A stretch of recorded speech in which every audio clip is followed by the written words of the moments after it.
I've been skeptical of antidepressant use for quite some time now. Ever since I was an undergraduate, I always saw it as a bit of a palliative measure. It's treating perhaps the symptoms and not the root cause of the problem. And now we have reason to believe that actually they're far more harmful than that. I'm going to look at the evidence because this is really, really important stuff.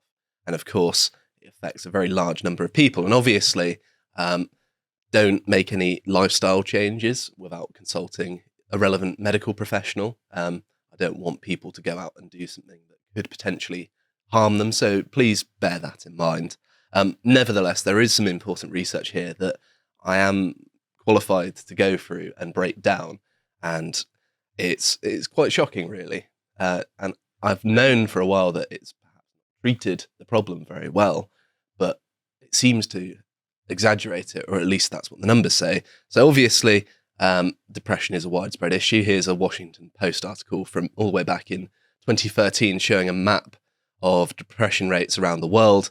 And yes, there's a pretty severe problem here. I think it averages out at about 5% of the world's population in 2023 has clinical depression, not just, your subclinical depression, which is still obviously a serious problem, but these are actual clinical diagnoses. I saw some research a little while ago as well that very liberal women, self-described, were 38% of them had a clinically diagnosed mental health condition, which means that, okay, even more have mental comorbidities that have flown under the radar and haven't been diagnosed by a physician. So the rates of mental illness among people, particularly in the West, particularly people who feel very fatalistic about their future prospects and think everything's some sort of conspiracy against them by the patriarchy or capitalism that has destroyed the climate and will therefore end the world in 10 years, their mental health is not going to be the best.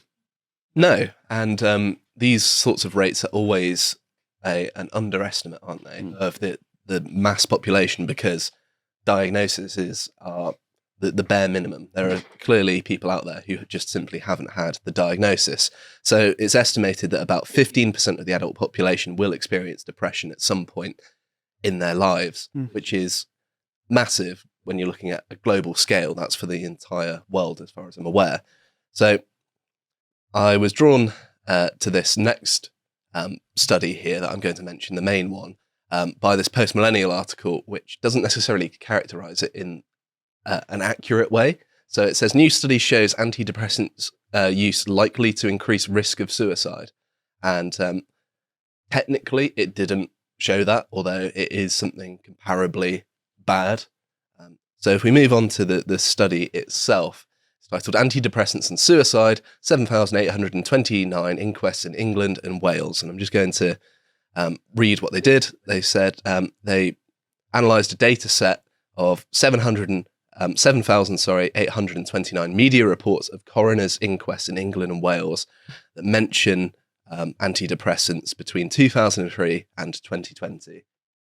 So obviously, it's imperfect that they used media reports as well, because media reporting isn't necessarily representative of everything that goes on. There are many things that don't go reported. So that in and of itself is an imperfect measure, but I feel like a sample of 7,829 is still good enough to draw some conclusions out of, even if it is a data set that has been shaped by human bias already, but it's worth bearing in mind. So the results suggested the most frequently cited antidepressants were SSRIs and tricyclics, however you want to pronounce it.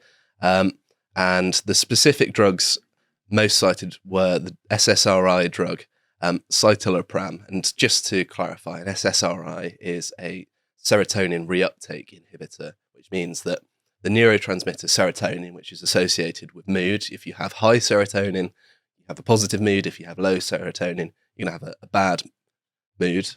That's pretty cut and dry stuff. We know that much to be true. And what this does is, rather than generating new serotonin, it stops the serotonin your body naturally generates from being taken back into the cells. And it allows it to circulate more, so you'll have a higher level, but it's not artificially producing anymore. It's just stopping the stuff that your body produces from re-entering and not having the same effects.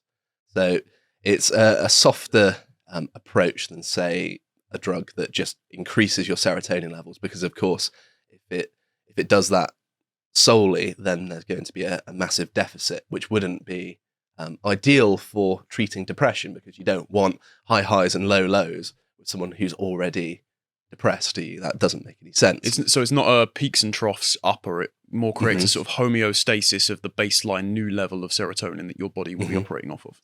But these percentages are, I believe, the percentage of people who had committed suicide and how many of them were on antidepressants. And it says of 2,329 cases of death by overdose, 40% were overdoses of antidepressants, which seems like a pretty poorly inbuilt thing, isn't it? That the thing you're providing depressed people to help them, supposedly, is actually the means in which they kill themselves, which is obviously a massive problem. Like, how can you approach a problem where you're meant to be helping someone, but you also provide them the means of killing themselves? It's like saying, oh, you're really depressed. Here, this gun will cheer you up. Oh, I see you've been talking to the Canadian government recently, Josh. Yeah, it's such an absurd notion when you actually look at it from this perspective, in that you're giving people the means that they might not otherwise have. Of course, there are other means as well, but obviously we're not going to go into that. It was also 54.9% did not involve any other substances. So it might have been antidepressants and other things as well, to push them over the edge in under half of cases. But in half of the ones that were caused by antidepressants, it was solely antidepressants that were used. Yeah, so there was no other drug dependency. They weren't an alcoholic. Right. Yeah, and this is something that doesn't seem to be talked about very much. I saw the media covering this to a certain extent. I know the Daily Mail covered it, although they misunderstood what the study actually showed. And it says the antidepressants most frequently named were amitriptyline. I don't know. I can't say these things. I'm not a clinical psychologist, so I've not learnt to pronounce all of them. And citalopram, and a further 929 were overdoses of unnamed medicines, a proportion of which may have been antidepressants. So this is the lowest estimate as well, because of course some of them they didn't have the data for. And they do mention in the summary that they give that it was primarily reliant on newspapers and is therefore incomplete, or it's not a total picture. But even the window that you do have here is very harrowing. And the conclusions it gives, I think, is a very fair and good summary of what to make of these results. It says, if preventing suicide is the primary reason for prescribing antidepressants, this data set includes several thousand people for whom the drugs clearly did not work. Furthermore, about 1,000 people used the drugs that were supposed to alleviate their depression to kill themselves. Systematic analysis of all inquests would be more informative. Meanwhile, reducing the overprescribing of these relatively ineffective and, for some, lethally dangerous substances is suggested to reduce suicides.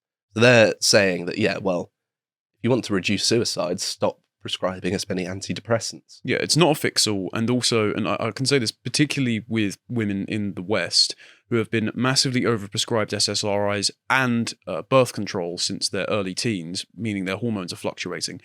It's not surprising why so many of them, as we mentioned at the start of the segment, have these horrendous and debilitating mental health conditions, because they're reliant on lots of drugs which are messing with their internal body chemistry, rather than treating the underlying issues of their lives, whether it be ideology or just lifestyle choices that are making them miserable in the first place. And I think that these things have a significant effect on people's psychology, because even though I am a psychologist, sometimes I find it hard to understand where these sorts of people who are like crying over their bowls of cereal. That video I sent you, yes. Yeah.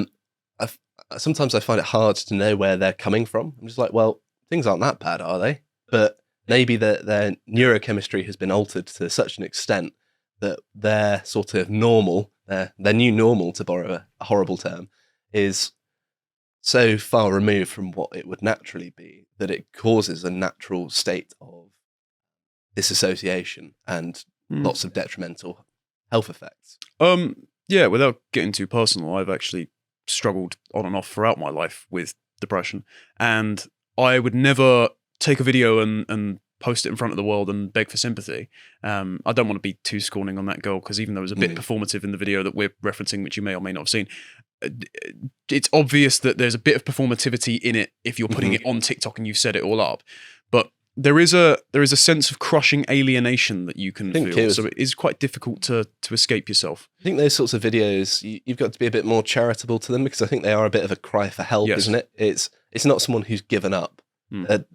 They're posting it. There might be an element of attention, but maybe attention is actually what they need in some cases. I think a lot of the time depression's motivated by not feeling valued or adequate, and people need validation. Sometimes I'm very scornful of people who look for validation when they don't actually need it on a psychological level, like for vanity's sake. I don't like that. But when it's something that's actually clinically related, then I can certainly understand it. Yeah, it's not good to crowdsource your self-esteem, particularly when you have people in your immediate vicinity who can give you a deeper connection rather than the broader connection of simps on social media. But if you really have no one, loneliness is a worse killer than a pack of cigarettes. No, very true. And we have actually covered a similar sort of thing before on the website. This is my series Contemplations. This is episode 102, so it's a little ways ago, but it's asking the question, are we a civilization of drug addicts? And it's suggesting the notion, or examining it and the evidence for it, that we overprescribe drugs to try and put a plaster over a problem rather than actually letting it heal. It's like putting a plaster on a hole in a paddling pool, isn't it? You know, it's an imperfect solution to a problem that has to be solved in another way. It's almost, I would say, almost like trying to bandage up an internal bleeding. Like you're actually not getting to the problem itself. You're putting it on the outside so that it might feel and look slightly better, but then you're still hemorrhaging from within. It's treating the symptoms and not the cause, basically. So I think there are multiple reasons for this being the case. Obviously, one that does get talked about quite a lot is that Big Pharma, to borrow an American term, has a very significant profit motive to keep this going, because they make a lot of money, and quite often their prices are subsidized by governments as well. So they've got a nice cushy thing going on whereby they've got a guaranteed income. It's not necessarily even up to the market to decide, because of course medical professionals, governments, that sort of thing are the ones deciding what gets bought and from whom. Yeah, you're creating your own dependent customer base. Yeah. And of course there's also something that's perhaps more forgivable, in that medical practitioners have limited resources, don't they? I think that's fair to say. And although I don't agree with this, you can sort of understand why they say, okay, well, I've seen this person with depression and I've given them something to treat them, like a drug. And although I don't necessarily agree with that, and that it might not be appropriate in many cases, they're at least trying to do something about it. And they can kind of tick off and say, well, I've seen this person, I've given them treatment, when actually I think more dedicated care would be ideal. But of course, there aren't enough medical practitioners to give that level of care, and not enough resources dedicated to it, which I think might actually be a bit of a mistake, because of course you can't really put a price on a person's mental well-being, can you? Because as long as you're content, you don't necessarily need nearly as much material resource, do you? I think so. I think it's a threefold issue there. Number one, as we just said, Big Pharma likes their customer base. They want to keep you drugged and dependent, and they obviously are in the same cohort of consumerist corporations who want miserable people, so that they need to fill their homes with eclectic possessions to give themselves some sort of purpose in life, a bit like Ed Norton in Fight Club, right? Then there's also the factor that the same medical practitioners, particularly in the UK, that work for the NHS and constantly complain about overtaxed resources, will vote for increased migration and increased state entitlements, which are stressing the system, meaning that there are fewer resources for more people. And then also, these medical practitioners as well, if they are buying the drug 'em up orthodoxy, are not prescribing other lifestyle changes, which would save them resources in the long run, such as diet, exercise, talk We'll be therapy. getting onto all of the alternatives later on. Obviously, not prescribing anything to anyone, but these are all going to be useful things that people can do, even if you're not, clinically depressed. They're just good things. But I wanted to touch on this other study that has been around for a while, but it has caused a storm, because it's it is kind of the gold standard, even like the platinum standard of research here. So it's titled "The Serotonin Theory of Depression: A Systematic Umbrella Review of the Evidence." And an umbrella review is like the highest review of the scientific literature. So it's looking at like meta-analysis, systematic reviews, and it's compiling the findings of all of those, which are themselves reviews of the literature. And it is also worth mentioning here that it's looking at the serotonin hypothesis of depression, which suggests that a deficiency or imbalance in the level of serotonin in the brain is the key factor in the development of depression. So the theory is that when the level of serotonin is low, this can lead to a range of mood disorders, one of which is depression, and that drugs that increase the availability of serotonin will help treat this. And, this is just one of many theories, though, of the cause of depression. It's not necessarily, just because it's the dominant one doesn't mean it's the only explanation of it. And I think that it's been given undue significance relative to the actual scientific evidence, at least to my understanding, and, well, seemingly the understanding of this very good research paper. I think the hope is that if chemical imbalance is the predominant cause, and that's the easiest one to fix, and so people are buying into this because they hope, with the best of intentions, that they can shortcut their way to ameliorating depression for many people. Well, yeah, taking a pill or two every day is a lot easier than making significant lifestyle choices, isn't it? And you can't really hold it against people for wanting it to be true, even though it's not. I mean, particularly if they're depressed, a bit of hope is a rare thing. Yeah. So certainly don't blame the people going along with this from the patient side of it. But I feel like some of the health professionals should know better, really.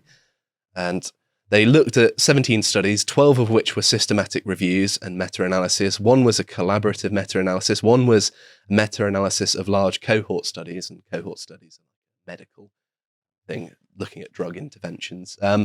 One systematic review and narrative synthesis, and one genetic association study, and one other umbrella review. So it's like an umbrella review of an umbrella review. Yeah, very comprehensive.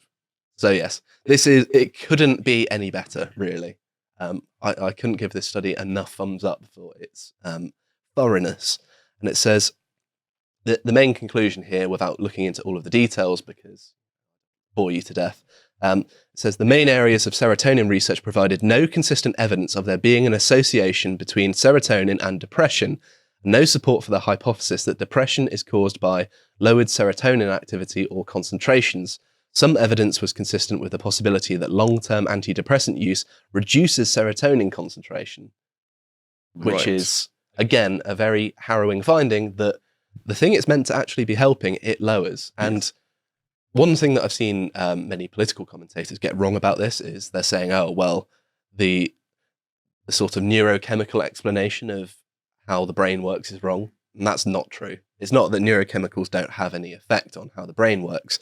Simply that in this specific instance, depression seems to be far more complicated than one neurotransmitter, basically. And also the existing medical technologies we have prescribed to treat it are insufficient in doing their job. Yeah, but what we've seen so far, obviously, just to summarize the evidence, is that, yes, it lowers serotonin, which, of course, will lower your mood in some cases. And it also provides a means of people to kill themselves, which is the two worst things you could give someone who is depressed.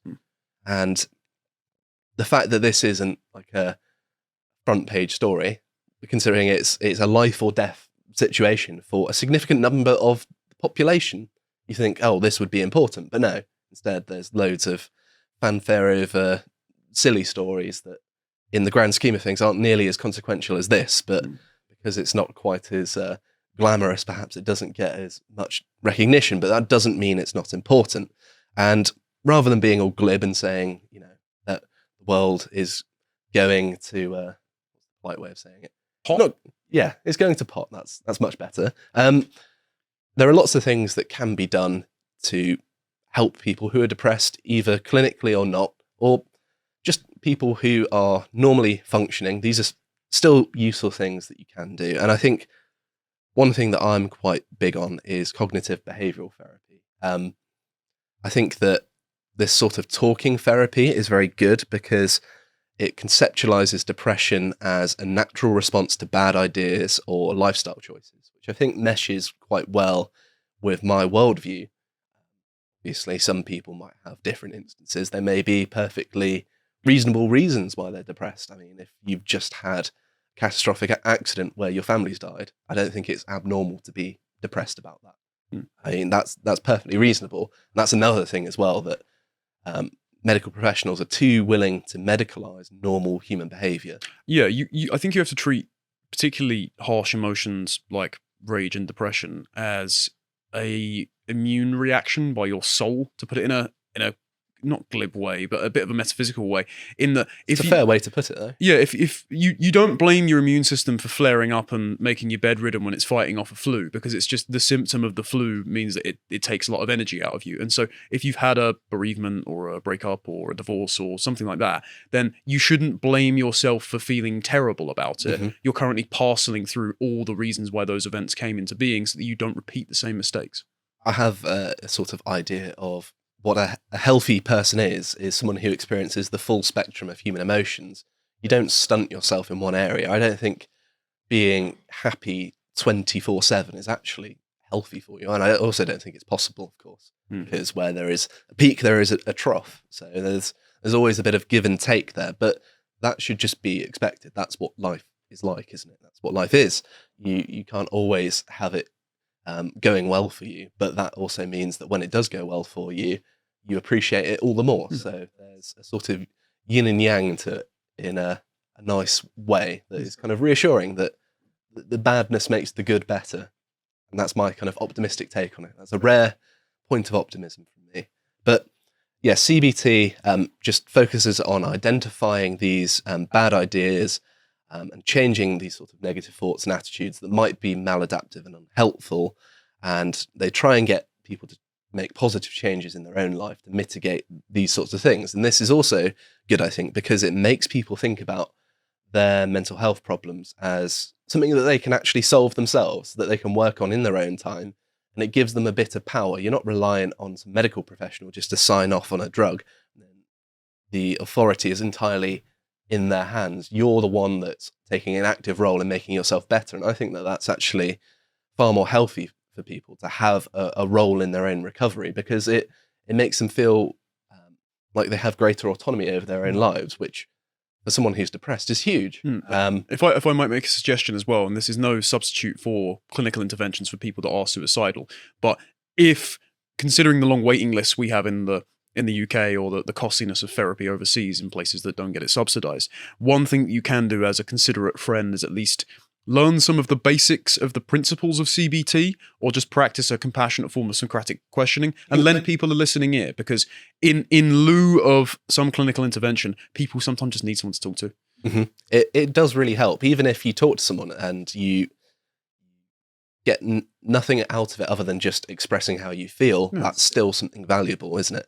And just as I've got the opportunity here, I wanted to highlight one sort of line of thinking that might be in keeping with the CBT line of thought that I've always found just in my anecdotal experience, because being a psychologist, people ask me for help and I'm always happy to do it because it's a way of giving back to people that makes me feel good as well. So everyone wins. But this line of argumentation, I think, is very powerful in that if nothing matters and your life is worthless, why can you not help but care about it? Doesn't that suggest that if you're feeling bad, that you do care and that it's not all for naught, and that if you do care, you know that you have thoughts, values, and things that you should be pushing towards to feel better?